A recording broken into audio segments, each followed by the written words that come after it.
Hello and welcome to Screams and Streams, the podcast that looks at the best and worst horror movies as rated on Rotten Tomatoes from 1970 onwards. I'm your host, Chad Campbell, and with me is my co-host, Mike Karen. Before we get to today's film, we'd like to invite you to check us out on Instagram. Our handle is at ScreamStreamPod. Also, be sure to check out our website at www.screamsandstreams.com. That's Screamsandstreams.com, where we have information about our episodes and our watchability scale, where we rank all of the films we are looking at. Please be sure to rate, comment, and subscribe to our show on any of the platforms where you get your podcasts. Just a warning, in the podcast, we do jump around in the plot when we are discussing the details, and we may end up spoiling the film if you haven't had the chance to see it yet. If you are someone who doesn't like spoilers, we recommend that you stop listening now.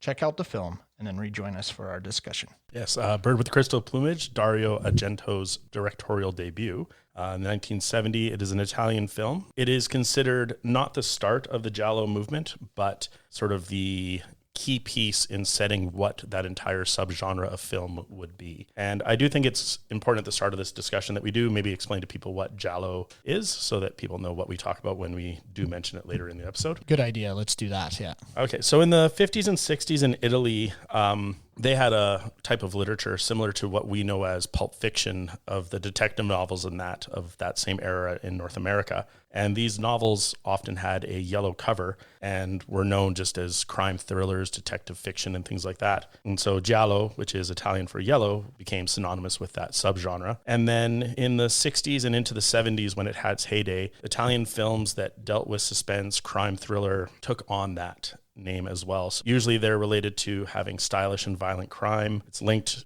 completely with Italy. And yeah, like I said, it started in the 60s, thrived in the 70s. And kind of died out after that. Yeah, and when Mike and I were talking about starting this podcast, we were, let's do horror movies and let's try to find the best and worst horror movies that we could do. This one is more of a murder mystery, even though it has elements of horror, I would say, but I don't know if I would classify it as, it's not your classic slasher flick, it's not your regular horror movie that you go in and you get really scared about, I would say. I'd agree, but looking at the time, the 1970s, films like Polanski's Repulsion at the time were considered horrifying and a horror film, but that's more of a psychological thriller to today's state and doesn't stand up to a modern viewing, I would say. So with The Bird with the Crystal Plumage, yeah, it's not the horror of slasher or monsters or demons, but it does do something with the audience that does incite some sort of terror in the viewer. That is true, yes. No, I do agree with that. Yeah, there is some parts, some scary bits that still hold true, and we'll get into those a little later. But yeah, so first of all, The Bird with the Crystal Plumage, like I said, is kind of a murder mystery. They're trying to solve this serial killer that's killing all these ladies. And Sam is, I forget his last name. Who is Sam? What do you remember, Sam? The main character, but most forgettable character of the film. That's yes. I can't recall his last name either. He's an American author or writer who's in Italy because he was suffering writer's block, and a friend recommended go to Italy and you'll find inspiration there. And we meet him just after he's published a novel about birds for a bird conservation museum or natural history museum. And he gets caught up just by accident in a attempted murder investigation of a woman. He witnesses something on his way home, so he's about to go back to America. He's planning to leave. This friend of his has given him this job, and he's been able to make some money, and so now he's going to head back. On his way, as he's walking, he looks over and he witnesses this attempted murder, and he runs over to try to help.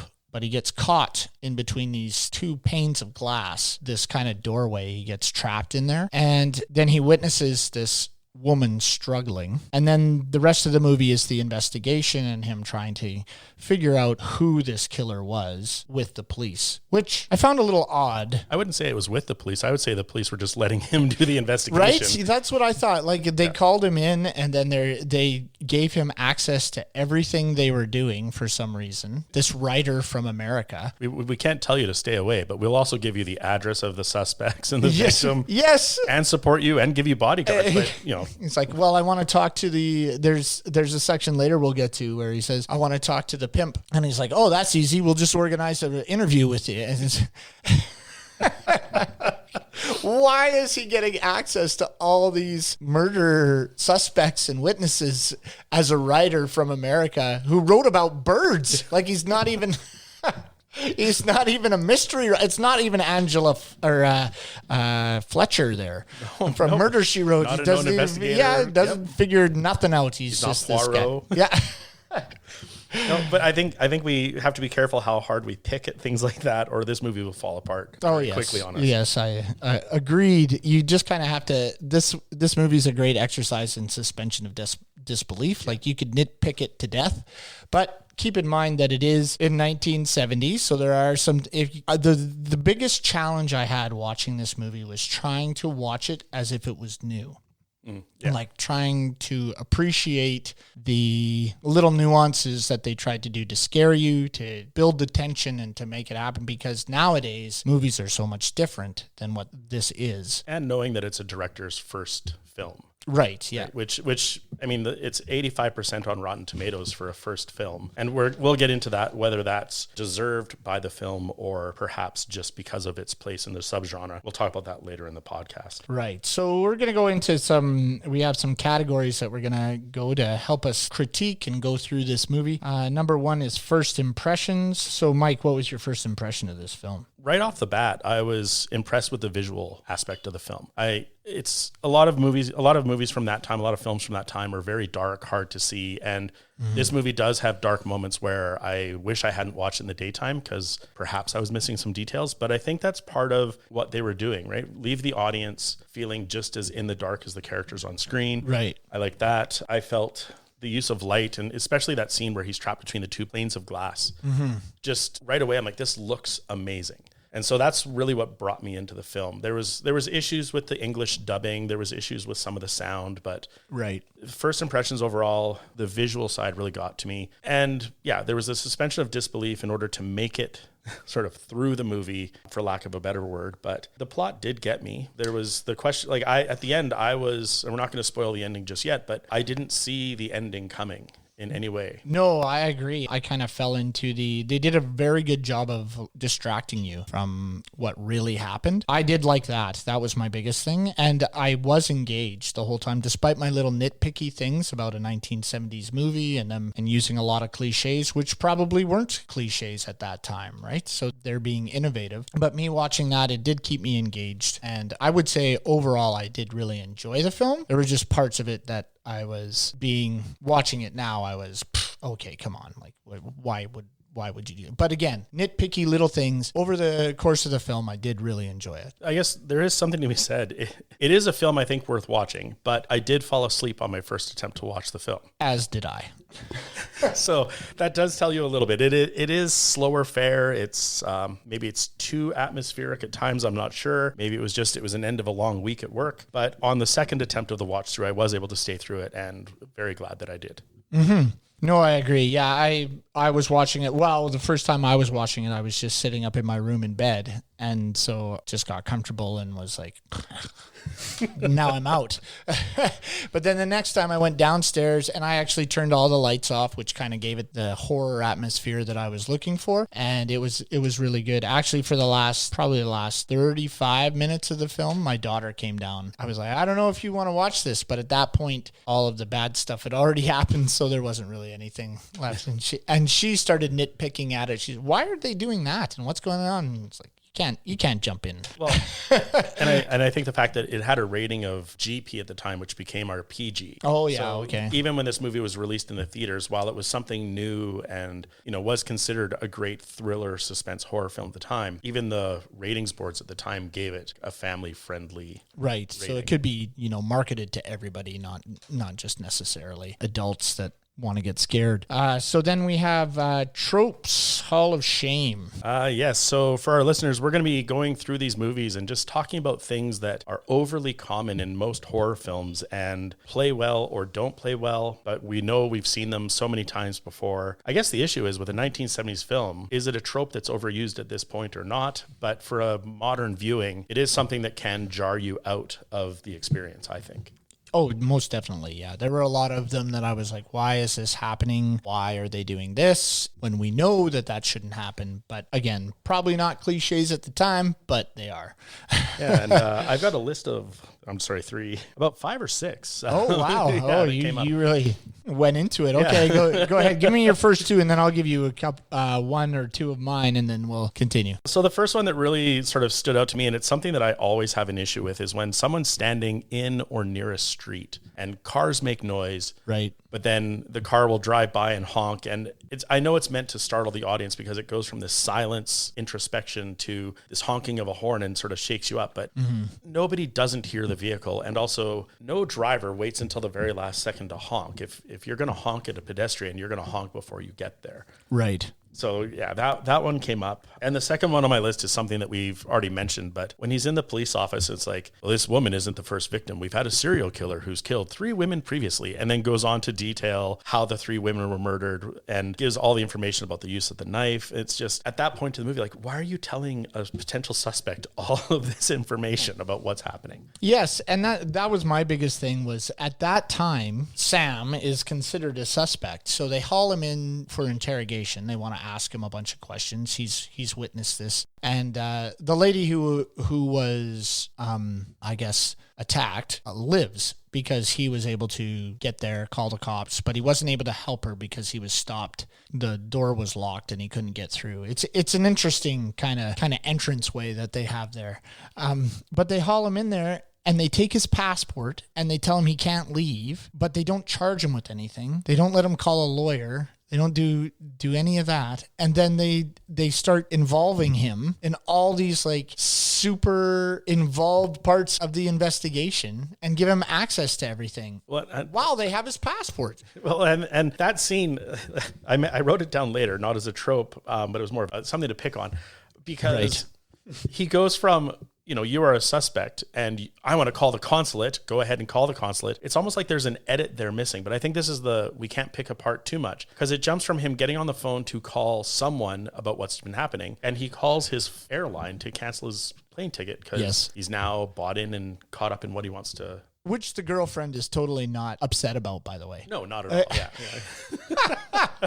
There is a girl that he's with that he's brought to Italy with him. And so she is at the apartment when he comes back and says, oh, now I'm under investigation for this attempted murder. And she just kind of laughs and just rolls with it. As we talk about tropes, the female character in this was just unbelievably used in a problematic way. I don't know how we say it, but I don't know how to say it. It seems her job was to be home, make coffee, lay in bed seductively, and smoke. Yeah, and basically try to have sex with him at any weird moment throughout the movie. Metronome. Did you catch the metronome? I caught the metronome. What was the metronome for?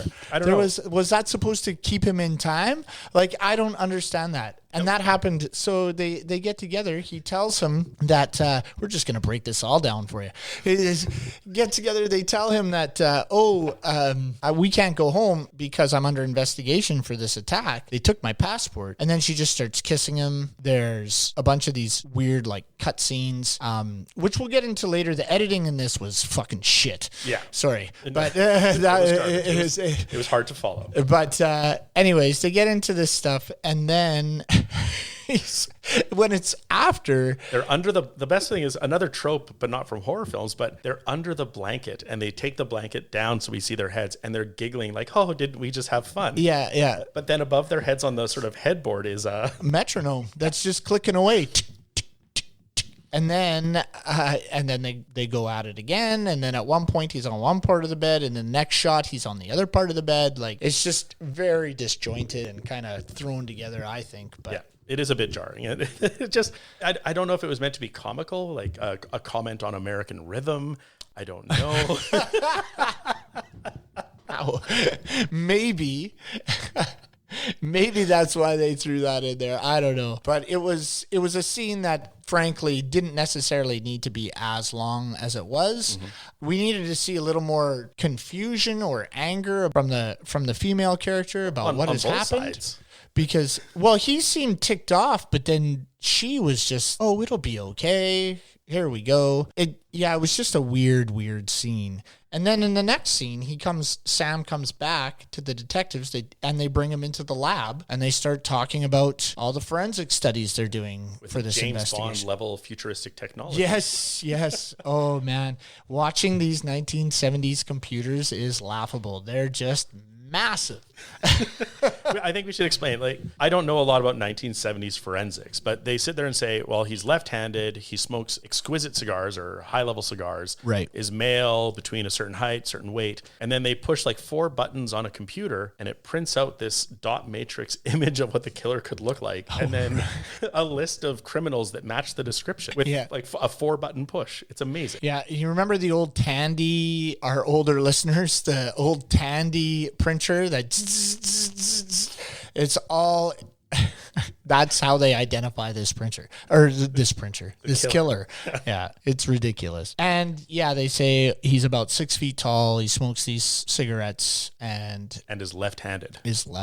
That's right. Which comes up on my trope list. So what were some of your other tropes? Point of view shots. They did a lot of. There was that one where one of the ladies is about to get murdered. She has a cigarette and it does this point of view of her looking at her cigarette. She takes a drag. The camera follows her over to the ashtray. She brings it back. I believe it does it 2 or 3 times. I think it does it twice for sure. And then on the 3rd time when she brings it over, she brings it back and the killer's in the doorway. So that stuff, obviously, and maybe at that time, again, not done as often, but I like that scene. I was like, he's going to be in the next shot. You like that scene? I did. I don't know. Only because we see her hand in focus and it's a shallow depth of field. And so we see the doorway in the background out of focus. But it's like, okay, we know the killer's going to appear in the doorway because it is framed 100% open. So we know something's going to be there. But then it's like, but when will he? So we get, like, is it on the first ashing of the cigarette and the cut back? It is on the second. Yeah, yes, I wasn't like biting my nails, holding my seat.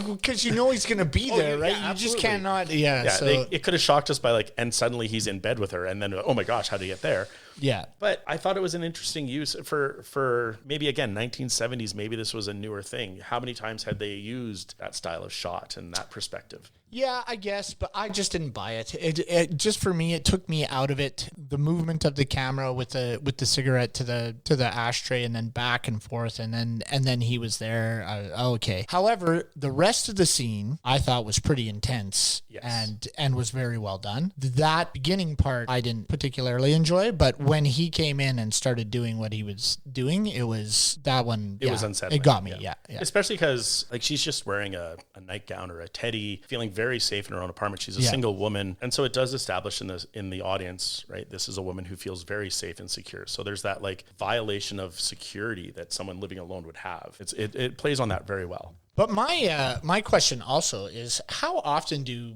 women alone wear that kind of stuff to bed? So for the audience, it is a see-through teddy, and I don't know.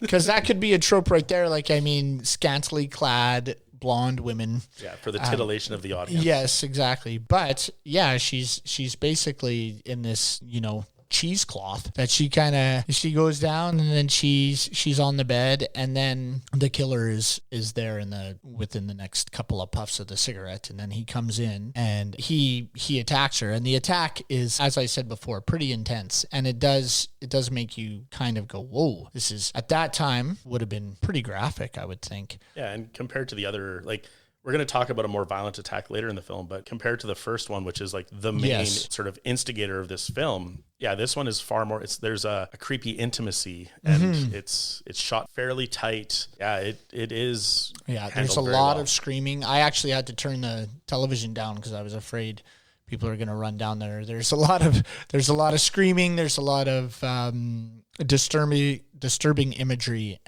but for a horror film, it does a really good job. The other thing I wanted to say is the music in this was unsettling for me the whole time. Did you catch who the composer was? I did not. Ennio Morricone. And please explain who that is. Okay, for those who don't know, Ennio Morricone, best known for the soundtracks or the scores to The Untouchables, Cinema Paradiso, The Hateful Eight. He's done music on Curb Your Enthusiasm, stuff for The Simpsons, Sing. He's worked on, I know he's done spaghetti westerns, The Thing. Oh, okay, yeah. Kick-Ass. Inglourious Bastards, he was a performer on that score. Smoking Aces, right? We're not even going back to like when this movie was around. So he's been involved in a lot of big projects, and I'm sorry I didn't know him. Obviously missed the boat on this research, but the music was very unsettling when he's trying to build tension throughout the film. It was very jazzy and just kind of all over the place, really chaotic, and it really, I don't know another term to say, but it was just very unsettling. And what's interesting with the unsettling music is we have the title track in Italian called "The Bird with the Crystal Plumage," that plays over the opening credits where we see sort of the stalking of the first victim. Mm-hmm. And then it plays again later when we are in the antique shop. It plays again when we see him in the apartment with his girlfriend. Right. But it's a very light, sort of enjoyable, happy tune. So it's interesting that scores the victims in the attacks. Mm-hmm. Or the identification of victims or potential victims as we go through this film. I just want to talk about another thing that they did very well with the sound. And it's a very specific scene where the violence at the art gallery has happened and the victim has survived the attack. And they're just dealing with the police coming in and the investigation and the forensics pickups. But Sam is coming from the space where he'd been trapped when he saw the violence into the art gallery. And I just want you to pay attention to what they do with the non-diegetic into diegetic sound with the siren. Check for fingerprints. Okay.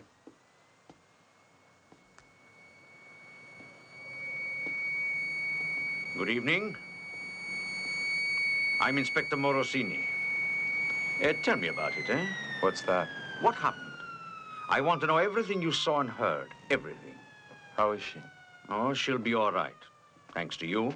I just found it very interesting how they go from this high-pitched, uncomfortable sound, this discomforting noise. Almost like a drill. Like a dentist's office drill. Mm-hmm. And it slowly just blends into the sound of the siren of an ambulance that you see pulling up outside the art gallery at that time. Again, like that's something that we don't see that often. I can think of scenes in like Girl with the Dragon Tattoo. There's a scene where Elizabeth Solander's just been abused by her person that's in control of her money and her life at the time. And it goes from this industrial grinding score and then it plays into this buffer. And you don't know where one sound ends and one sound begins. And I thought, like, that's something that was remarked upon at the time that Girl with the Dragon Tattoo came out. And here we have a film from 1970 that, while we've talked about issues with the dubbing and the dialogue, it's a great play with that sound, with that audience and what you're paying attention to. Mm-hmm. Yeah, it's funny how the dubbing and the dialogue and stuff didn't really hit the mark, but the music itself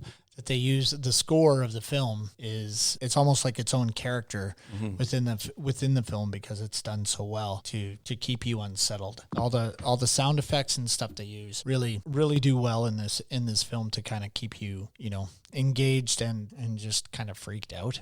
Mm-hmm. As they're trying to figure this out. Mm-hmm.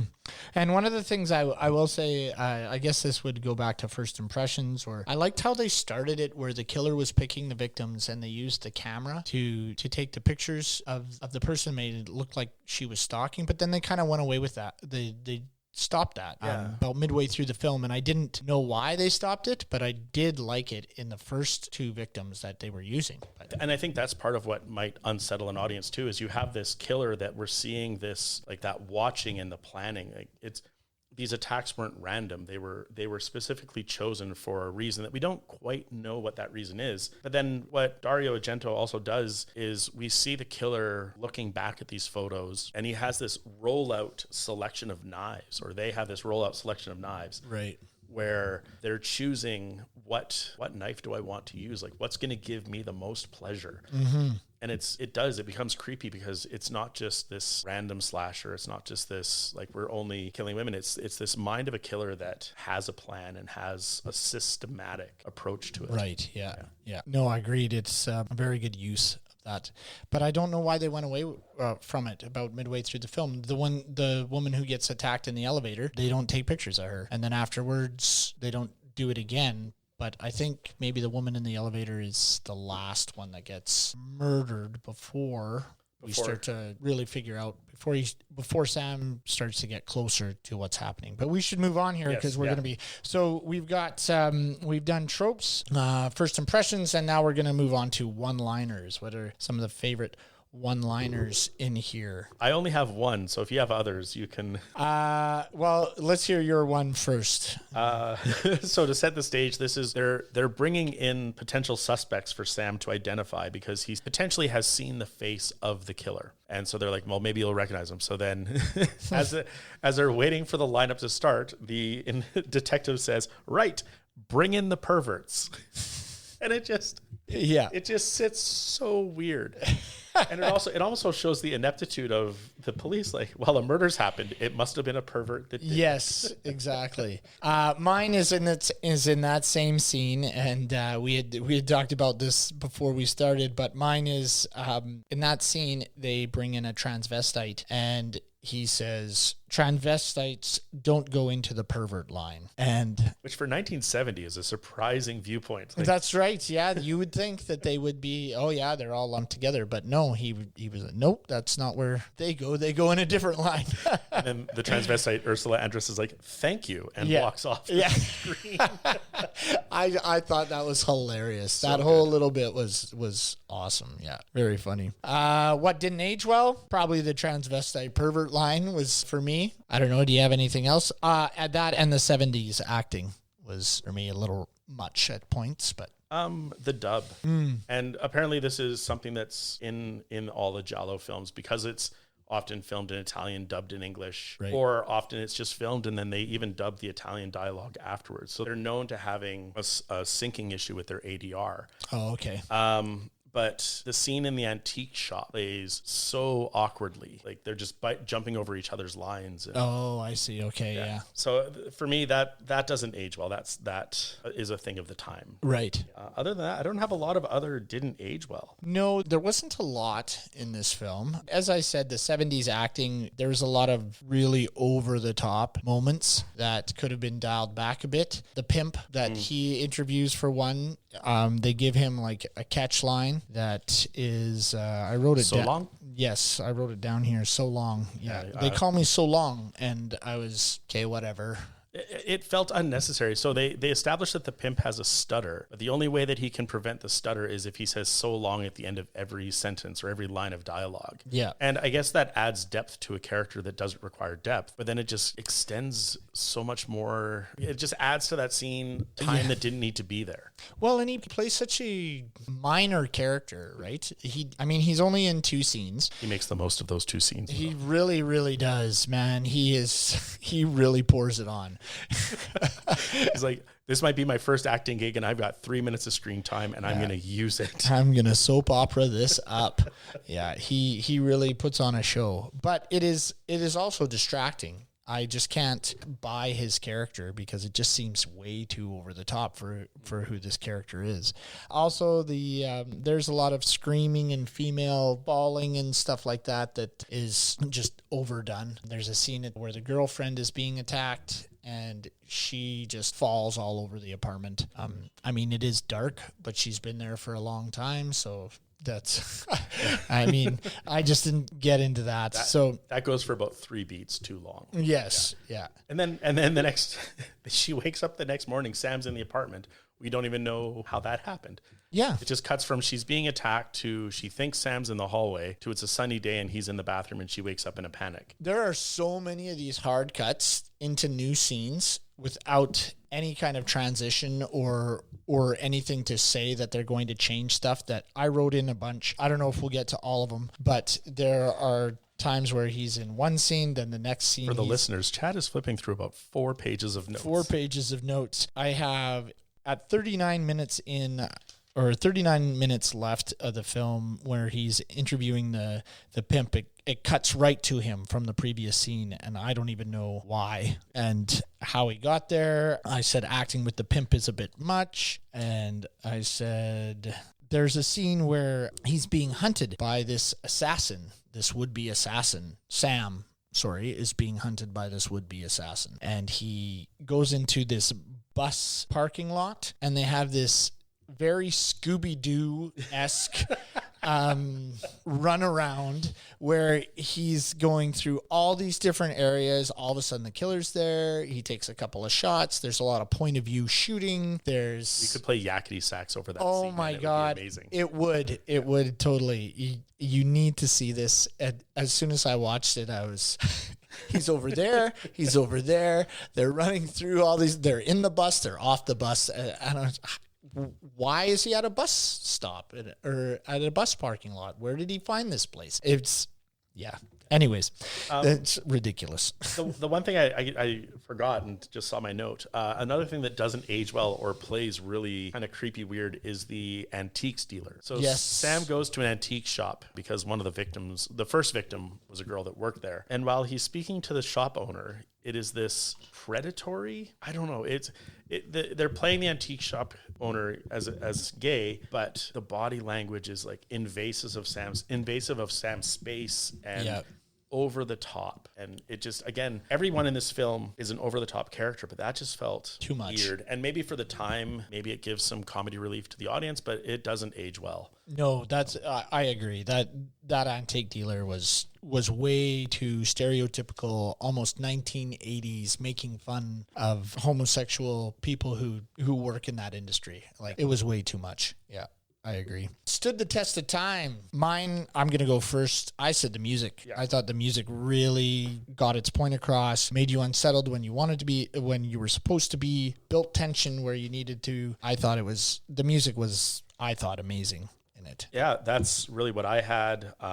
And we've talked about it before, but I think looking back, we can poke a lot of holes about, well, maybe it was filmed for the 1970s. But again, this film is visually very well done. Right. Yeah. I haven't hit the visuals as much as you have, but yeah, it was a very stunning film to watch. Yeah. It almost feels like, a lot of clubs and bars used to play old weird movies on the TV. And I feel like this would be one that would, like, we don't need the sound, but you would be watching it because it looks so interesting and so well done. That's an interesting take. Yeah, I agree with that. Yeah, totally. Back it up moments. So these are the moments in the film that would be like, oh, I want to pause and rewatch that. I want to go back, look at it again because it just stood out. Something in it just clicked with me. So what were your back it up moments? Actually, my back it up moment was close to the beginning of the film when he gets caught in the that little Segway and he's looking at the killer and they're in an art gallery and she's all dressed in white, but the one victim has been stabbed in the stomach. I just thought that was so visually pleasing and interesting because he was just walking home and then he looks over and sees this struggle and then goes over there. It's like, what the heck? And it also kicks everything off. So I just thought that scene for me really, really hit home and I would rewatch that one. Absolutely. Back it up. Especially as it goes from, there are some daylight scenes, but it goes from a dark street to this shockingly white art gallery with a woman in white, the killer's all in black, or the person's all in black, and then it felt very Kubrick to me. Yeah, fair enough. Yeah. That was really the moment that just keyed me into the movie. Almost like Clockwork Orange, where he's going to the milk bar, where he comes in there. Yeah, that's kind of what it felt like. And they go to the gallery another time, but it's in the daylight and it's all really well lit, and it just takes on a totally different kind of atmosphere than what you're watching in the first part. So I just thought it was very visually pleasing. And it was, the acting again, she kind of goes over the top, but for the most part, I really enjoyed that scene. It's probably my favorite one, other than the scene in the elevator. I don't want to get to the elevator yet. Okay. Because I have a couple other things. My big rewatch was the hand at the doorway. Oh, really? Yeah. Really? Yep. The one I hated. The one you hated. That whole scene, but I know it's stupid because it was so obvious, but I was like, I like the way they did this. And the other one, the scene at Consalvi's, when he goes to Berto Consalvi, the artist with the cats. Oh God. Yeah. I don't think we can talk about the movie without talking about that scene. I guess we could because it adds nothing, but for the listener, yeah, it adds absolutely nothing. He goes there and figures nothing out. And I might add that he is supposed to leave Italy in 8 hours, and this artist lives an hour and a half away. By train. And so he needs to go there, talk to this guy, and then get back in a certain amount of time so that he can get on the plane and get... I think he's trying to do a little too much. Oh, but he's already said, like, why am I obsessed with this? So we know he's not going to give it up. Fair enough. But for the listeners, at the antique shop, the killer buys a painting from the first victim, and it depicts kind of a wintry countryside scene with this woman being violently stabbed in the stomach. I don't know why I'm laughing through that. Through ice. And I don't know why anyone would paint it, but it's the centerpiece of the film in a way, because it brings back, or it causes the murderer to relive this trauma, which then instigates the violence. But yeah, Sam, our protagonist, decides, I need to go to this artist and find out what else is this artist painted, because I need to figure out what's behind this painting. And he lives in a shack that's bricked up, has a ladder to get in. Yeah, he looks like a bear. He looks like a bear. His hair is just crazy. He's got a big beard, and but I almost feel, and so the unsettling, the moment of that scene that's unsettling for the audience is he feeds food to Sam, right? Scoops some meat onto the plate and gives him some wine. And Sam's eating it, and it's clearly it's an uncomfortable meat to eat because he's having trouble with it. And we find out the big reveal is that he raises cats and eats them. And Sam's like, "Oh, I've never had cat." He's like, "Yes, you have." And then the scene ends. It really feels like that was something that Dario Argento was like, "Oh, this is really creepy, and I don't know how to put it into the movie, so I'm just going to put it here." That's what I'm talking about, the editing. I think there was definitely a scene that we needed to see, or maybe that scene goes a little longer, or there's something that's revealed. But yeah, it seems like a scene that didn't necessarily need to be in the film, but they just wanted to have it there. Yeah. And yeah, the cat is just totally unset. I'm a cat owner. Yeah.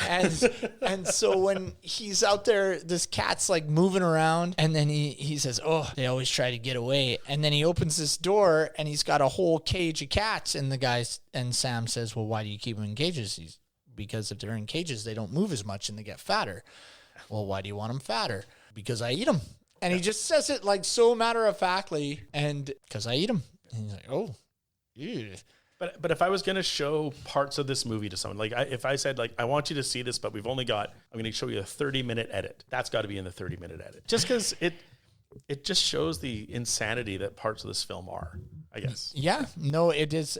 But yeah, at the end of that scene, when he's going back, he phones his girlfriend and says, "Yeah, the railway is on strike, so I got to get a ride back. I'll be another hour and a half late. Not only that, but when he gets dropped off, he gets a ride from the train station to the house, we assume. And he's like, "Oh, thank you for the ride. I couldn't have made that walk." So we know it's a long distance. Yeah. But it's all of a sudden, the railway, there's no foreshadowing of this railway strike. We don't know why, but all of a sudden there's a railway strike and he can't get home. And then they miss their flight. Yep. But I guess that's a way to keep him there so that he can still work on the case that he's obsessed with. But seems, I don't know, pretty tacked on to me. Just a way to, because if we don't have a railway strike, he gets home in time and then he has to leave. So I don't know. Just seemed thrown in there to me. Fair enough. All right. So the back it up scene that you were going to bring up before I cut you off, the elevator scene. Right. What do you want to say about that? Well, first of all, as I had mentioned, they didn't do the camera work for this woman who gets attacked in the elevator, but it is very well done, really dark, ominous. You don't really know what's happening, where this person has come from. She comes in there into the elevator and the killer attacks her, but attacks her with a razor blade. And for that time, the point of view shot where she's being attacked and everything, it really plays well for a horror film. I just thought it was super creepy. Yeah. And a lot of times it was so dark, like she has light and then all of a sudden it goes off and then she gets in the elevator and then she's attacked. And they do the blood scene, of course, is almost like a trope in itself, but maybe not at that time again because it's the 70s. They pan up to the wall and then the blood just splatters on the wall. But I thought the scene was very well done and creepy. And I can only imagine being in a theater in the 1970s where maybe you haven't seen a lot of horror and thrillers. And the way it's cut is we get it from almost the victim's point of view of this hand slashing at the camera. Yeah, wildly. Wildly. Like I'm waving my hand, by the way, but yeah. and it was a dark scene before that. It's actually the stairwell shots just before this are bright white, this interesting triangle shape that sort of travels up the screen as you look up these stairs or down these stairs at one point. And it's well lit, but then it gets dark. And of course, as an audience, you're leaning forward because you're squinting to see what's happening on the screen. Mm-hmm. And then the next thing you see is this hand coming to the elevator and this slashing blade. It would be very much in your face if you're watching on a big screen. The thing about this whole film is the juxtaposition between day and night, right? Because in the daytime, every building they go into is kind of bright and white and very well lit, and there's sun coming through, and there's a lot of colors and things. But as soon as you get into the nighttime, everything's kind of down and draggy and slummy. And at the end, when the killer comes in to attack Sam and he's trying to get into his apartment building, there's a whole bunch of boards and concrete beat up and everything, and you think that he's going into like this abandoned shack, but it's actually the apartment building. There's a lot of that stuff that comes out at night that doesn't seem apparent in the daytime. Mm-hmm. And yeah, I just thought that was very interesting. We're coming to the end here. We've got overly gratuitous. What was an overly gratuitous scene that we saw in this film? And I think it's the elevator scene. I agree. I think it's the elevator scene as well. There isn't a lot of blood, but it's not. This movie isn't supposed to be gory. I think it's just for violence, for the sake of violence. I don't know, but that elevator scene is what I think does it. There's that one, and then there's the one that she gets attacked in the bed and with the teddy, and she's screaming, and the killer has the knife and is going up and down her body with it, and ultimately ends up cutting her underwear off. That scene is pretty disturbing. Yes. Yeah. And the elevator scene, those two moments are probably the ones that I would say were, for that time, overly gratuitous. We're not talking Saw here, it's a little more discreet than that, but but yeah, very well done. Spooky. All right. So should we spoil the ending? Sure, let's do that. All right. So if you haven't seen the film yet, I do recommend that you stop here, find the film. It's out there. It's easy to find. Watch it and then come back, because it's worth the ride if you don't know how it ends. Yeah, and I guess that's one of the other things that I would say they do very well in this movie is they do a good job at distracting you, so you think you know what's happening, but then you don't. And then it shows up. Well, I didn't get it. I didn't see it coming at all. I thought it was at the very beginning. The art gallery owner's name is Rainier, and he comes running in after the police have been there. He's like, "That's my wife. That's Monica. That's my wife, and I'm the owner of the gallery." And it's like, well, he was suspiciously not around, and they play him a little odd. They do, and he's left-handed. They establish that with the trope of throwing the object and someone catching it. Yeah, and he catches it, yeah. And so, I was led to believe that he was the killer. A phone call is made, and there's a sound that only a certain bird makes, and there's only one of them in Italy, and it's right outside his apartment. Right. So I bought into all of that. So did I. I fell hook, line, and sinker. I even made a note. The husband's super creepy. Yeah. I was like, he said, that's the guy. That's who I thought. And then at one point in the movie, they said, oh, so there are two killers? So then I thought, well, it's him and his friend, the one that hired him from to do the writing. Yes, yeah, that's what I thought too. Especially when he's suddenly at the apartment after the night of the attack. Suddenly at the apartment, yeah. And then he shows up and he's, yeah. Well, and they even, there's a scene where when the girlfriend's in the apartment alone and the killer's trying to get through, he uses a knife to cut like a peephole. Yes. And we see an eye look through. And then in the next day, when she wakes up and she's safe, the friend shows up and they do the exact same shot with his eye looking through the peephole. Yes. And even this wasn't a back it up moment, but I did back up to see, like, are the eyes the same? And Yeah, like they do a good job with playing with the audience's sort of misdirection. Definitely, because I again, with the eyes, I thought the same thing. I looked at when he came into the next scene and he was talking, I was looking at his eyes, and I didn't pause it or anything or back it up, but I sat there and I was like, are those the same eyes I was looking through there? I think, can I also say that when she's attacking him with the scissors through the eye hole, that was the dumbest thing I've ever seen. She digs through a drawer in the kitchen. She finds these scissors and she goes running at the hole and misses, and then stabs through and only gets about a centimeter through the wood. Yeah, but I mean, ridiculous. But I'd probably be doing the same thing in the same instant. Like I wouldn't have perfect aim to drive a knife through a hole. No, but I mean, you're not going to stab the guy in the eye. He's not going to sit there and look through until the scissors come and enter his eye. Like, it's just not going to happen. So I thought that was dumb. I could totally see her having the scissors and using them as a weapon if he got through the door.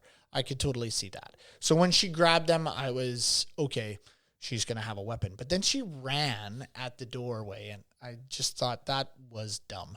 The way she moved the dresser in front of the door, she had her body against the doorway before, and she was trying to pull the dresser. Then she finally got to the other side and pushed the dresser. I was just not impressed with her avoidance of being attacked. I just thought it was bad, but anyways, that was that little section there. Yeah, so they misdirect us well, and then we end up at Monica and Rainier's apartment, and the police are confronting Rainier, and he's got a knife, and he's standing in front of a big window, so you know what's coming as they back him towards this window. Yes. And he falls out, and actually, I kind of like this shot where they actually dropped a camera from the sixth floor of this point apartment. of view shot where he's falling is excellent. I thought it was awesome. Yeah. I saw a little interview, not a little interview. I saw an interview on Film at Lincoln Center on YouTube, and Dario Argento was talking about that, where they dropped this camera and they were hoping that they could hold on to the cable and stop it from hitting the ground, but it acted more as an elastic, like a bungee cord. So the camera did hit the ground, and the camera was destroyed, but the film was preserved. So they're still able to use that shot. Yeah. Yeah. Nice. But I guess the studio was worried about it. And like, this is an expensive piece of equipment. You can't just throw it out a window, but they had insurance on it, and the shot plays very well. It does. It does. It's really good. I like it better than the usual. We're going to do a wide shot and have a dummy fall off this balcony. And then he lives for a while, and he says, and he confesses, he does this weird confession where he's just, I did it. I killed all those girls. And meanwhile, they're not moving him into the ambulance. They just they have an IV on the sidewalk, and then they cover him up because eventually he does die. They cover him up with the blanket, and then they uncover him to put him on the ground. Yeah. And then they cover him up again when they put him in the ambulance as the dead guy. They didn't know when he died. Yeah. We'll get it in the edit, and they didn't get it. They didn't actually call the time of death. So Sam then realizes his girlfriend Julia is missing at this point. He's like, "Where's Julia? Where's Julia?" And one of the bystanders says, "Oh well, she ran off that direction with two other people." And Monica is missing, as is the friend of Sam. So again, it's like, well, that's weird that she would run off with two other people. Did we mention Monica? The name of I believe Monica is the woman who was stabbed at the very, very beginning. In the art gallery. Sorry about that. In the art gallery. And she's the one that Sam was directly involved with. Yes. And so then Sam goes on this wild goose chase through Italy, somehow is able to find, just by asking random people, did a blonde lady run by? Yes, she went that way. They all know. They all have seen her. Yeah, and they all know exactly where she went. Oh, yeah, by the way, they went that way. That door there. Yeah. So he goes upstairs. The easiest track down ever. And then in this entire building, somehow he knows exactly what floor to go to and what door to go in. Yep. And he finds the room that that Argento has peppered throughout this film, scenes from this, I don't know, gallery of shadows, if you will, from the killer, where they are picking out their knives and looking at their pictures, and we see the painting that was purchased from the antique shop. And Sam just happens to find that exact apartment out of all the apartments in this building. And Yes. Julia, his girlfriend, is laying on the ground, gagged, so she can't alert him to anything. And again, this still got me. He's looking through his dark apartment. He turns, and lit from the moon coming in the window is his friend sitting in a chair. Yeah. And even at that point still, I'm like, oh, he's got the drop on With a Sam. knife. With a knife. Yeah. But body falls forward. There's a knife in the back, so it's not the friend. Mm-hmm. And then I think in probably the weakest moment of the film, we get the reveal of who the murderer is. It seemed very, very rushed. The last 20 minutes of the film seemed very, very rushed. It seemed like, okay, we got to get this in, we got to get this in, we got to get this in. And yeah, then we get the reveal of the murderer, who is Monica. And does this crazy, stupid laugh this whole time she's trying to stalk Sam and finally kill him. Sam's girlfriend, again, as Mike has said, is gagged on the floor. But wouldn't you be able to hear something? Like if she was like, Yeah. whoa, whoa, whoa, whoa, like you'd be able to hear something. Well, he leaves the apartment, and then she's like, Sam. And it's like, well, you couldn't have done that 30 seconds ago. And then there's a time where he actually falls on the ground and is like stumbling around on the floor, and it's shown in the film is she is like just underneath the couch, and Clearly lit. yes. And I know like it's supposed to be pitch black, so he's fumbling around, he's trying to find light, and he's trying to turn lights on and stuff like that. And that's when he sees his friend, and his friend falls, and then all that stuff happens. But yeah, there are just some little points in it that I was like, they needed to either knock her out, and then maybe she came to a little later. They needed to do something else to show that she couldn't, communicate to Sam that she was in that room. And then Monica takes him to the gallery, and then there's this whole really drawn out, A James Bond villain confessing their plan-esque scene. exactly. Yeah, very much so. That's a good call on that, because it's very much just drawn out. She drops this sculpture on him that has all these blades sticking out of it. Tons of blades everywhere, except where his body is. So Yeah, he doesn't get it injured misses all of him. Yeah. Yes, and then she sits there and jumps on it. And still no blades hit him. Mm-hmm. And then she's toying with him with the knife. She's laughing, and now I'm going to kill you, blah, blah, blah, and all this stuff. And then finally, the cops come in, and then they say, oh, Julia, who is his girlfriend, called us. And they stop it. And at first I was like, where the heck did all these guys come from? They just happened to know exactly where to go, even though nobody knew where they were going. Yeah. Julia didn't even know where they were going. Like, they just showed up at the art gallery, and then he was attacked, and all the cops came and saved the day. So then she goes to the clinically insane hospital and is and put away. And that's how it kind of ends. Yeah, and we find out from the psychiatrist on the TV that what had happened was Monica had experienced an attack when she was younger and was traumatized by it, but had repressed the trauma. And it was seeing that painting in the antique shop that brought back all of that past trauma and then triggers this bout of craziness. Yeah, homicidal mania. And that's how they tie the painting in. But it felt like a very forced... It did. Explanation. Although it's interesting to see a discussion about trauma again from the 1970s. Right. Yeah. Yeah. Yeah. But one of the can I add a back it up scene? Oh, absolutely. So I would say that one of my favorite back it up scenes is at the very end, where the psychiatrist, they're on the news, the detective and the psychiatrist are on the news, and they're saying giving the detective all these kudos for like solving the crime and stuff. And he's asleep. He's asleep in the chair.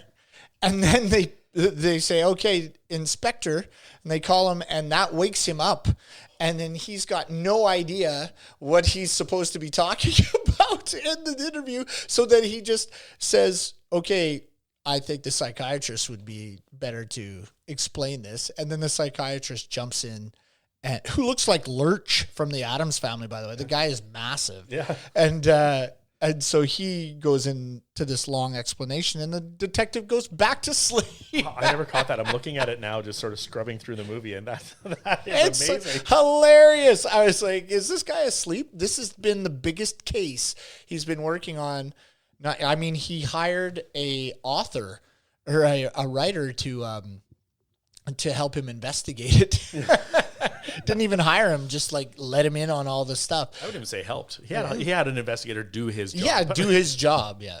Called him in every once in a while to tell him like stuff. But yeah, that scene I got a kick out of. It's like this big, he's finally solved it. He's getting all these kudos and he's asleep. And then my biggest, overly gratuitous, if it's not violent, I would say, if I was to add another one, I would say the end, where they're flashing back from the plane to the psychiatrist talking.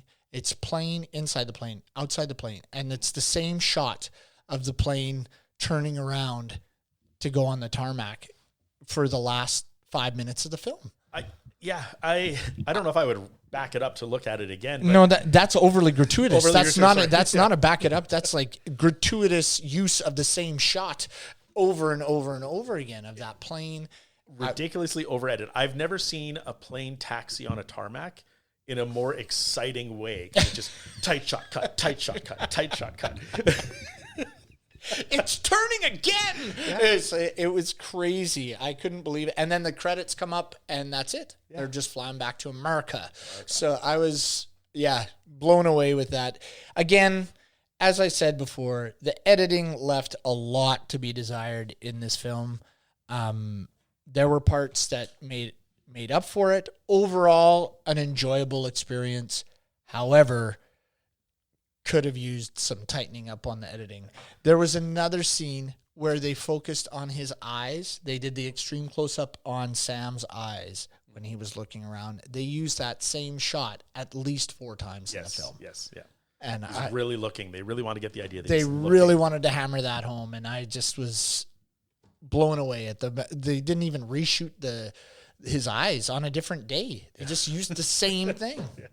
Anyways, that's my biggest, I guess, complaint about this was the editing of the film, and that at the very end it just seemed kind of rushed. Yeah. Well, let's use the comment about the editing to jump into our bonus features section. Okay, sure.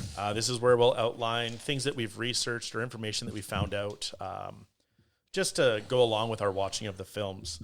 And editing is actually probably the biggest reason why Dario Argento was almost kicked off of this film. Oh. Because he was bringing in what he was shooting, and he had it edited. How do you say that? He was bringing in what they were shooting, and he had it edited the way he wanted it to be presented. Right. And the studio executives were just, this is terrible. We can't follow. You have things out of order. You have this jumping around. You have that jumping around. And Argento's like, well, no, but he's a film critic from the past. He says, this with my knowledge of film, this is how it needs to play, and this is how it should work, and this is the way the movie is. Right. And it comes up on IMDb, and it comes up if you go to YouTube and you look up Bird with the Crystal Plumage Behind the Scenes. There's a DVD extra feature. And they went into the production office one day, and the secretary was shaking. And it was Argento's father. And sees her shaking. He's like, what's wrong? She's like, oh, that movie was terrible. It was horrifying. Oh. And she was so upset about the film. It scared her that much that she couldn't stop shaking. So then the Argento's father's like, you need to go and tell your boss this. And so she went in and she talked about how horrifying the film was. And that's what convinced the studio to keep Dario Argento on. Okay. Because they're like, okay, we don't see what you're trying to do, but clearly the audience does. This one test screen. Yes, this one person got super freaked out by it. Yeah. But that's what allowed him to stay on the production and keep making his film. Interesting. Yeah, I did not know that. Dario Argento, what I found, was considered the master of thrill and horror at his time, and was a script consultant on George A. Romero's Dawn of the Dead. He was also a producer of the 1978 version. He also contributed to the development and the story of Dead Space, the video game. Wow. Which was, I thought was pretty cool, because I've played that game and it is messed up. It is pretty scary. Yeah. So that was kind of interesting. He was considered to have, his golden age was considered the 70s and 80s. Nothing really took off for him after that. Every movie he did in the 90s and the early 2000s was critically panned, and audience didn't enjoy it as well. Sam, the actor Tony Masante, I found out was a character on As the World Turns from 2000 to 2003. Wow. Which really, speaks to his acting. Yeah. It was very soap opera. Well, times. and did you see the piece talking about how difficult it was to work with him? Oh, I did not. No. So again, Argento in the behind the scenes was talking about just some days it was good, some days it was bad, and then he starts to talk about how Masante's ego, or at least perception of himself, was so great that he kept judging and critiquing Argento on everything, because he's like, well, you're new, you don't know what you're doing. Right. And so he was always trying to tell Argento how to do the job. And he finishes it off by saying, it started good, it ended bad.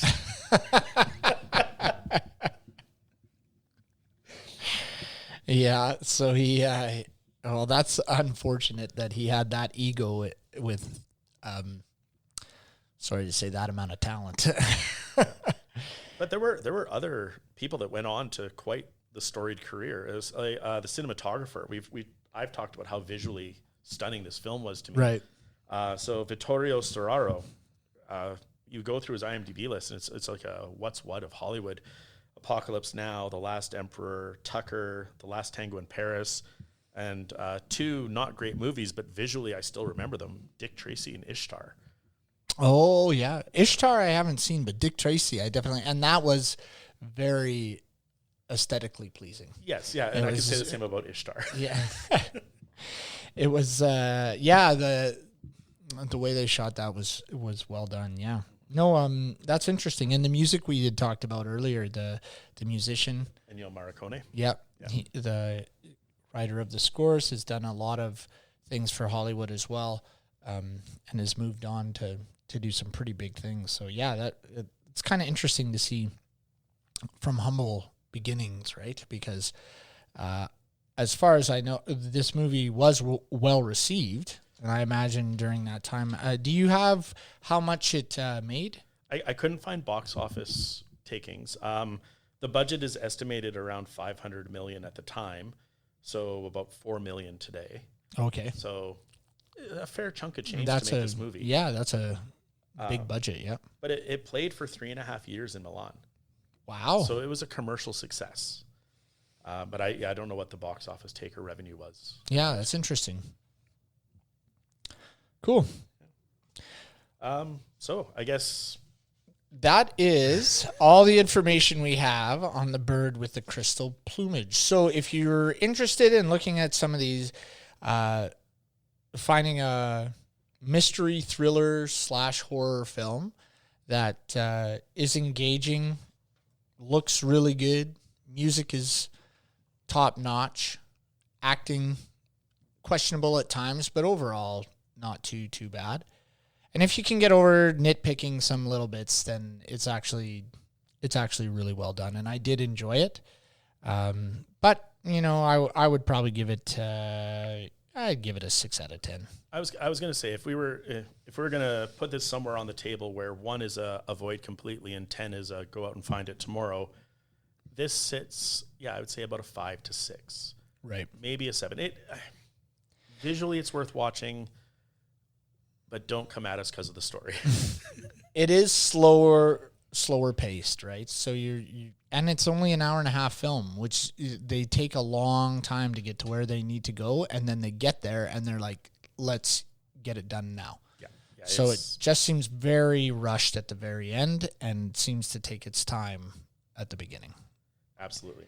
Thank you very much for listening to us. Be sure to check us out on our social media pages on Instagram. We are at Scream Stream Pod, no S's. Stop by our website, www.screamsandstreams.com, to check out our information about all our episodes and the films we have covered so far. Please subscribe, rate, and comment on our shows on any of the platforms where you get your podcasts. And until next time, this has been Chad and Mike. And thank you very much.